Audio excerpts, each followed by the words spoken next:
네, 오늘도 살아계신 주님을 힘차게 바라보시는 거룩한 날 되시기 바라겠습니다. 오늘 말씀은 고린도전서 15장 23절에서 28절입니다. 그러나 각각 자기 차례대로 되리니 먼저는 첫 열매인 그리스도요, 다음에는 그가 강림하실 때에 그리스도에게 속한 자요, 그 후에는 마지막이니 그가 모든 통치와 모든 권세와 능력을 멸하시고 나라를 아버지 하나님께 바칠 때라.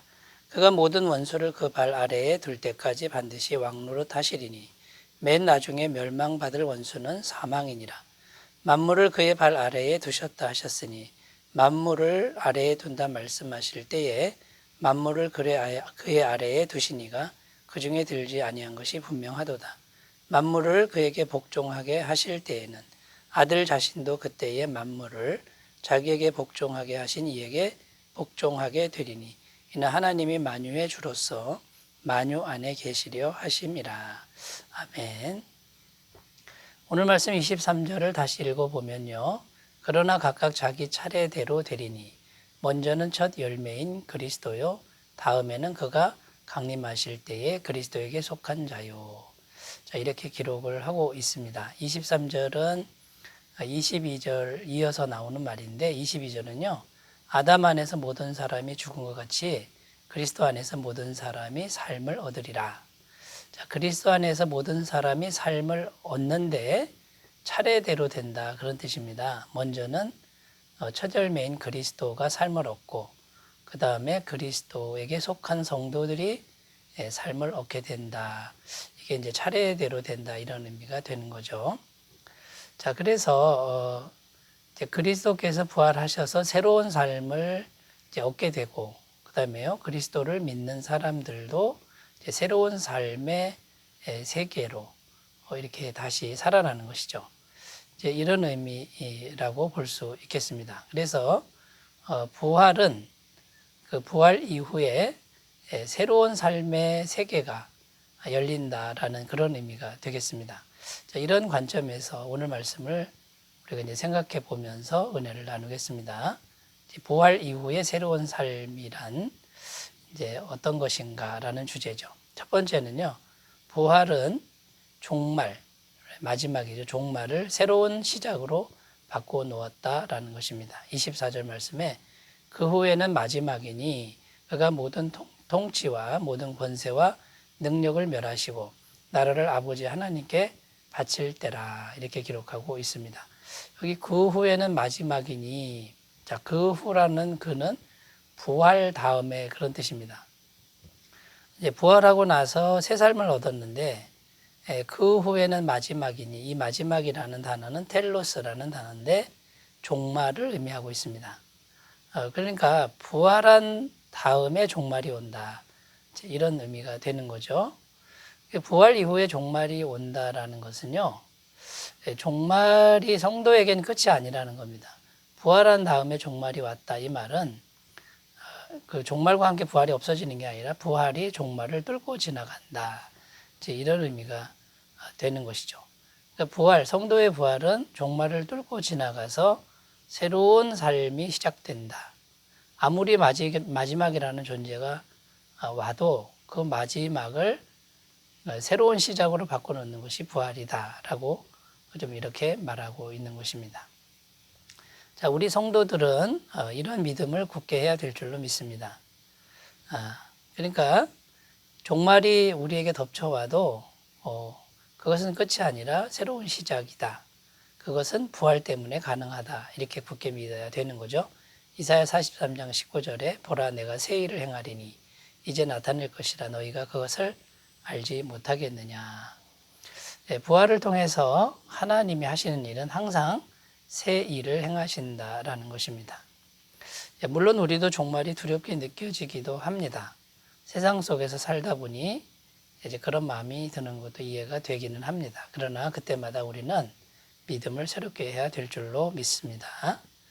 그래서 세상 사람들처럼 이 세상에만 집착하는 그런 태도는 우리가 버려야 되겠지요. 그리고 영원한 하나님의 나라 천국을 바라보면서 살아가야 될 줄로 믿습니다. 자, 종말 이후에도 계속될 그 부활의 능력, 이것을 바라보시는 귀한 시간이 되셨으면 좋겠습니다. 첫 번째, 부활은 종말을 새로운 시작으로 바꿔놓았다. 이런 의미에서 살펴보았고요. 두 번째, 부활하신 주님은 온 세상의 왕으로 지금 통치하고 계신다라는 것입니다. 자, 25절 말씀에 보면 그가 모든 원수를 그 발 아래에 둘 때까지 반드시 왕노릇 하시리니. 자, 지금 반드시 왕노릇 하시리니 이렇게 되어 있는데 언제 이런 왕노릇을 한다는 겁니까? 부활한 이후에, 그 다음에 모든 원수를 그 발 아래에 둘 때까지 왕노릇 하신다. 지금 부활하신 주님이 이제 승천하셨는데 승천하신 이후에 가만히 계시는 게 아니고요.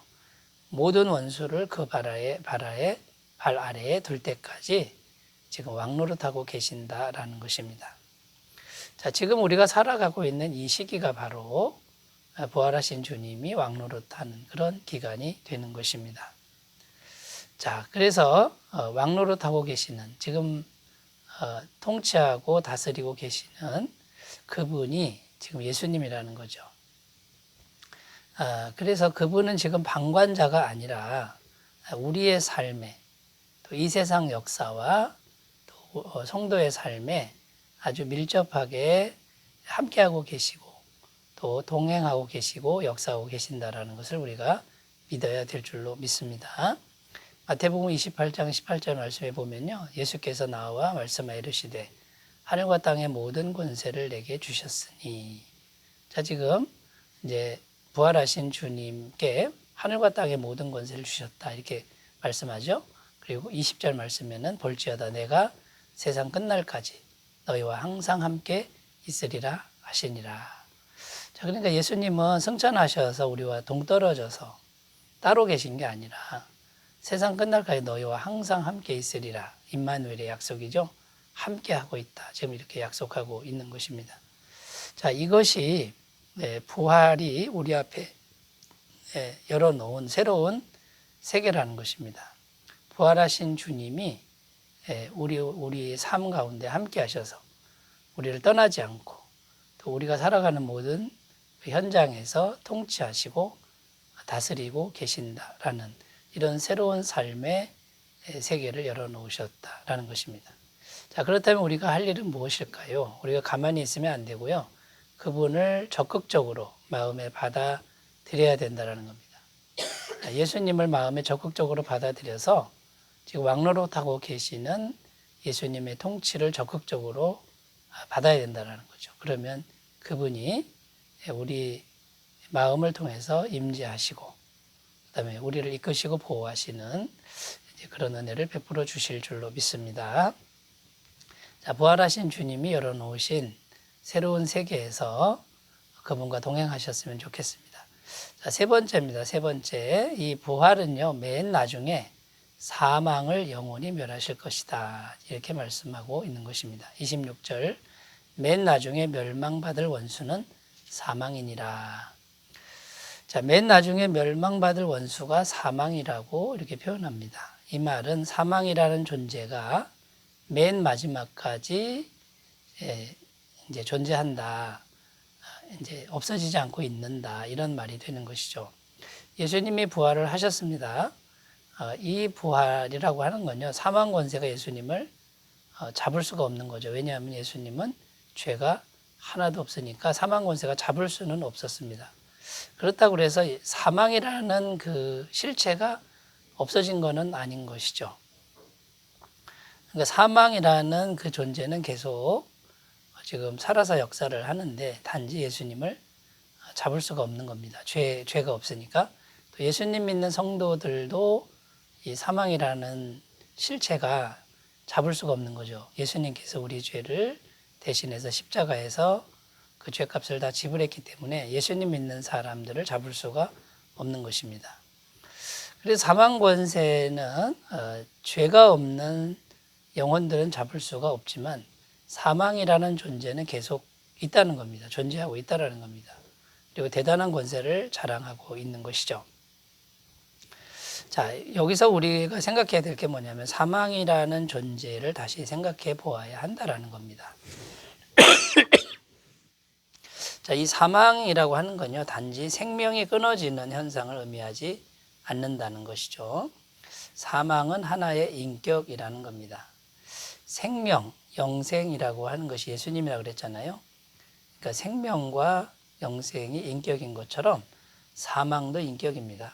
곧 사망의 인격이라는 말은 마귀라는 존재가 이런 인격적인 영적인 존재가 있다라는 것을 말하고 있는 것입니다.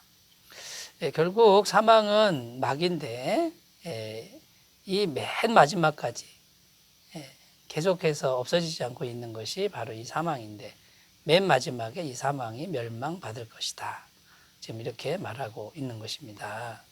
자, 그래서 이 부활이라고 하는 것은요, 맨 마지막에 사망, 그러니까 인격적인 마귀를 맨 마지막에 없애고 영원히 멸하시고 그 사망이 전혀 없는 그런 새하늘과 새 땅의 새로운 세계를 열어놓으실 것이다. 이렇게 지금 말씀하고 있는 것입니다. 이사야 25장 8절 말씀, 사망을 영원히 멸하실 것이라. 주 여호와께서 모든 얼굴에서 눈물을 씻기시며 그 백성의 수치를 온 천하에서 제하시리라. 여호와께서 이같이 말씀하셨느니라. 여기 사망을 영원히 멸할 것이다. 이렇게 말씀하죠. 또 요한계시록 20장 14절, 사망과 음부도 불못에 던져지니 이것은 둘째 사망 곧 불못이라. 사망과 음부도 불못에 던져진다. 영원히 멸망할 것이다. 이렇게 말하고 있고요. 여러분, 이런 소망을 잃지 않았으면 좋겠습니다. 지금 사망 권세가 역사하고 있어도 우리를 잡을 수가 없다는 거 믿으셨으면 좋겠고, 맨 마지막에 사망마저도 영원히 멸하시는 부활의 능력, 그 능력을 힘차게 바라보셨으면 좋겠습니다. 자, 기도합니다. 하나님 아버지, 예수님의 부활이 새로운 세계를 열어놓습니다. 종말도 새로운 시작으로 바꿔놓고요. 또 그리고 예수님의 부활은 지금 온 세상을 왕으로 통치하시는 예수님의 통치의 세계를 열어놓았고, 또 맨 마지막에는 사망까지도 완전히 멸하시는 새로운 세계를 열어놓으실 것입니다. 자, 이런 새로운 세계를 향하여 믿음으로 나아가는 우리 모두가 되게 하여 주옵소서. 예수님의 이름으로 기도드립니다. 아멘. 주님의 은혜가 충만하시기 바라겠습니다. 감사합니다.